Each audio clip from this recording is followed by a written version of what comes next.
The Galactic Academy of Interdisciplinary Sciences stood as the crown jewel of higher learning in the Milky Way. Nestled in geosynchronous orbit above the neutral planet Alcyon Prime, it hosted students from over 200 species. Here, future scientists, strategists, and leaders gathered to exchange knowledge across cultures and biology.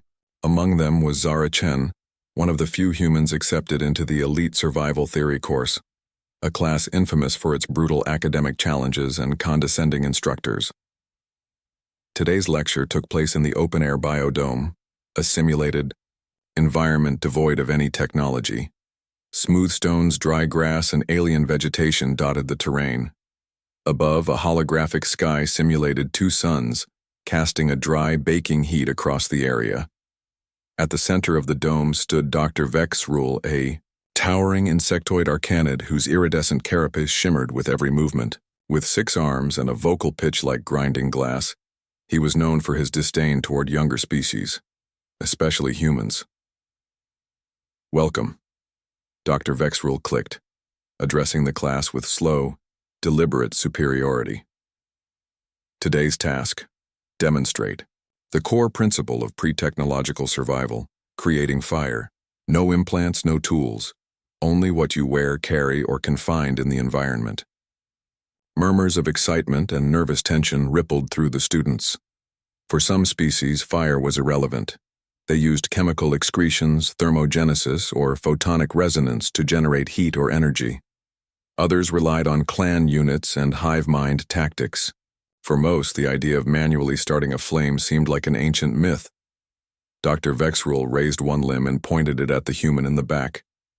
"Zara Chen, step forward." Zara stood quietly, slender, dark-haired, with a calm demeanor that often made her invisible to louder species. She adjusted her glasses and walked to the center. The aliens watched, amused. A reptilian student hissed a laugh. What will she do? Cry and hope it burns? "She'll need a miracle," another muttered. Dr. Vexrule loomed over her. "Human, your species claims to have survived millennia with primitive techniques. Impress us. You have 10 minutes. Zara nodded once. "Understood, Professor." Looked around the dome, taking in the materials available. Dry stalks, small twigs, a few brittle leaves. No tools. No hidden tech. Just her uniform, her shoes, and her glasses. Meanwhile, some alien students began discussing their own biological methods for survival. A Zorthian student described how her species could regurgitate flammable mucus. A Krillac demonstrated how his scales scraped together to generate sparks. All natural evolutions built-in, instinctual. Zara said nothing. She crouched and began collecting kindling, focused and silent. The other students grew curious, even mocking. "She really thinks she can do this," someone said. Dr. Vexrule turned to the class, already anticipating failure. "Observe closely. Students, this will be a valuable lesson in the limits of intelligence without biology to support it. Humanity's reliance on tools is a weakness, dependent, fragile." But Zara remained calm, setting her materials in a tight bundle, then pulling her glasses from her face. She examined them in the light and began angling one lens toward the twin suns, holding it just above the kindling. The class quieted. Something strange was happening. And for the first time that day, Dr. Vexrule narrowed his compound eyes. Not with scorn, but with growing curiosity. Something was about to happen. Something none of them expected. A tense silence had fallen over the biodome as Zara Chen adjusted her eyeglass lens, angling it with practiced precision. The twin suns above cast harsh light, and for a brief moment, it refracted through the curved glass and focused into a tight point on the bundle of dry twigs. A faint wisp of smoke rose, barely visible. But the moment passed as a light gust of wind disrupted the setup. The class erupted into snickers and clicks of amusement. A deep-throated cackle came from a tusked Ganthor student. "Did you see that? The human tried to charm the fire gods with shiny rocks." Even Dr. Vexrule's mandibles twitched in amusement. "Quite the attempt, Ms. Chen. But as we can all see, intelligence without adaptive biology only gets you so far." Zara didn't respond to the mockery. She simply repositioned her lens and tried again, moving the tinder slightly to shield. And from the wind. Her movements were methodical, undeterred by the laughter. That only seemed to aggravate the crowd further. A blue-skinned Rentari leaned forward, his 6 eyes narrowing. Why do humans even bother? No claws, no venom, no armor. How did your species survive long enough to build ships? Zara glanced up, meeting his gaze calmly. We adapt. Before more taunts could follow, Dr. Vexrule raised one of his clawed limbs. Enough. His voice cut through the noise with the authority of a military command. Let us do this properly since you are so confident in your species' adaptability, Ms. Chen. He motioned toward a control panel on the side of the biodome. With a wave of his hand, the simulation changed. The sun shifted slightly, the sky turning colder and darker. The simulated wind picked up, and the humidity dropped to mimic a dry, harsh steppe environment, a common test survival zone for low-tech assessments. You are now alone on a pre-colonial Class 4 planet, Dr. Vexrule announced. Temperature 5 degrees Celsius, no technology. You are allowed only what is on your person. The rest, he gestured to the dome, is your environment. Your task is to create fire and maintain it for 5 minutes. You have 10 minutes to succeed. Begin. The students grew quiet. This was a serious test now, an official demonstration under academic scrutiny. Zara nodded once and began moving. Her eyes scanned the new arrangement. She noticed a patch of drier grass sheltered by a cluster of flat stones and headed that way. Her hands moved efficiently as she collected materials. Despite the biting cold of the simulation, her focus never wavered. Dr. Vexrule observed her closely now, the amusement gone from his voice.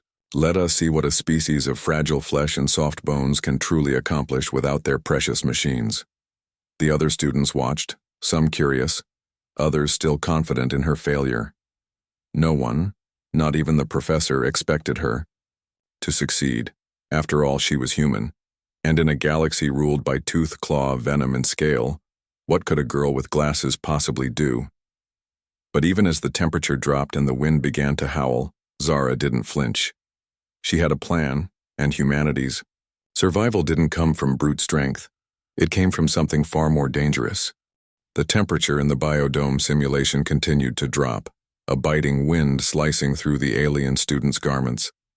Most of them, adapted to extreme climates by evolution, barely noticed.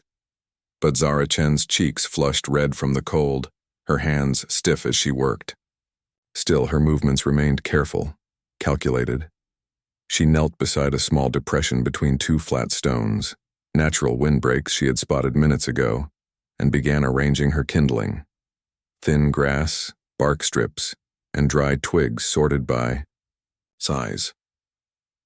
She used her body as a shield, hunching over the pile to block the wind. Every motion betrayed experience. She wasn't improvising. This was rehearsed. The aliens watched in silence now. The mocking had faded, replaced by puzzled intrigue. A Krillax student tilted his spiked head. Why sort the wood by size? Shouldn't she just light the big pieces? She's building a fire pyramid, murmured a feline meerkat cadet who had seen a human survival video once. It's a technique. Starts small. Builds upward. At the edge of the group, Dr. Vexrule narrowed his eyes. The quiet human's behavior no longer seemed aimless. There was intent behind it. Strategy. Zara adjusted her glasses, wiped condensation from the lens, and held it steady between the sun's twin beams and the dry bark. She angled it slowly, using her hand to gauge the heat until the focused beam hit just right. A tiny curl of smoke began to rise from the bark. She didn't flinch. She adjusted her lens by a fraction of a degree, keeping the beam tight. The class leaned forward in unison. The smoke thickened, swirling upward in a thread-like wisp. Then, a faint orange glow. A flicker. A tiny flame sparked to life.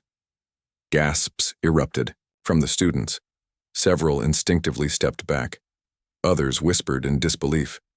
She did it. No venom. No biofire. Just glass? She bent light. Zara gently blew on the flame, coaxing it. It caught the grass, then the twigs. The fire began to grow, crackling softly in the simulated cold. Dr. Vexrule stared, his mandibles twitching. He stepped forward, his claws clicking on the ground. How? His voice was quiet now, uncertain. Zara looked up at him as the fire danced between the stones. Curved glass focuses light. Light creates heat. Heat creates flame. It's simple physics. The professor blinked his compound eyes. You used your sight enhancement device as a tool for ignition. You modified its purpose. Zara gave a small shrug. Humans have used glass like this since the 18th century. You don't always need venom or plasma when you have imagination. The fire continued to burn steadily. Warmth radiated from the tiny blaze, pushing back against the simulated cold. For the first time, the alien students didn't see a fragile creature struggling to survive. They saw a human wielding knowledge like a weapon. Dr. Vexrule looked around at the stunned class. His voice, usually laced with sarcasm, was quiet, almost reverent. Creativity as survival. Adaptation through intellect. This is not instinct. This is something else. He turned back to Zara, and though he didn't say it aloud, his silence spoke volumes. They had underestimated humanity, and now they knew better. The small fire crackled gently in the wind-shielded nook, casting a warm glow across Zara Chen's face. Though it was only a modest flame, it felt monumental. Around her, the alien students stood in stunned silence, their previous amusement replaced by wide-eyed respect, or perhaps wariness. Dr. Vexrule took several slow steps forward, his clawed feet clicking against the stone with an uncharacteristic hesitation. He stopped a few feet from the fire, observing its dance as if unsure whether it was real. His compound eyes reflected the flames, the glint of wonder barely concealed behind layers of arrogance and formality. You manipulated environmental factors, he said finally, his voice low and measured. You created ignition with no biological advantage, no tech, just adaptation. Zara stood and brushed ash from her knees. We've had to survive without natural weapons for most of our history, so we made our own. Several students nodded, still trying to process what they'd witnessed. A Ganthor warrior who had earlier mocked her now stared at her hands as though they held secrets. You made fire, from sunlight. With your eyes. Zara gave a soft chuckle. With the lenses in front of my eyes. Mariket's fur stood, on end as he muttered. They turn weaknesses into tools. One of the Rentari students, previously disdainful, spoke hesitantly. Is this common? Among humans? Zara tilted her head. Improvising with what we have? It's how we survive. Everything, weather, war, famine, planets that try to kill us. You evolve with claws or venom. We evolve by thinking.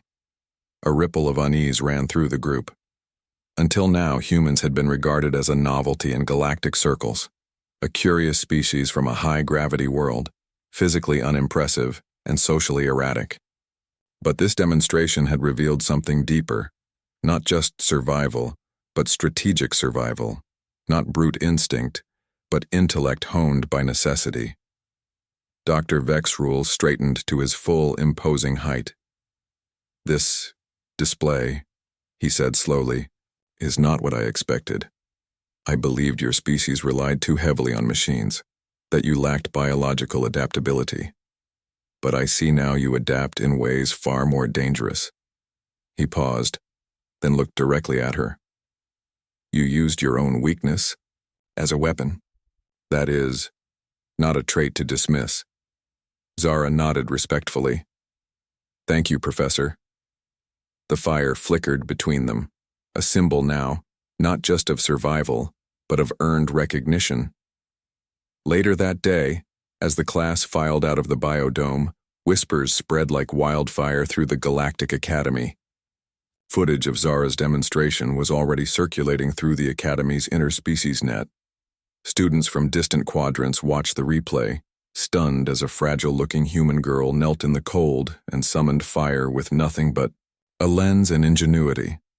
A new legend was born, not of strength or brutality, but of quiet cunning.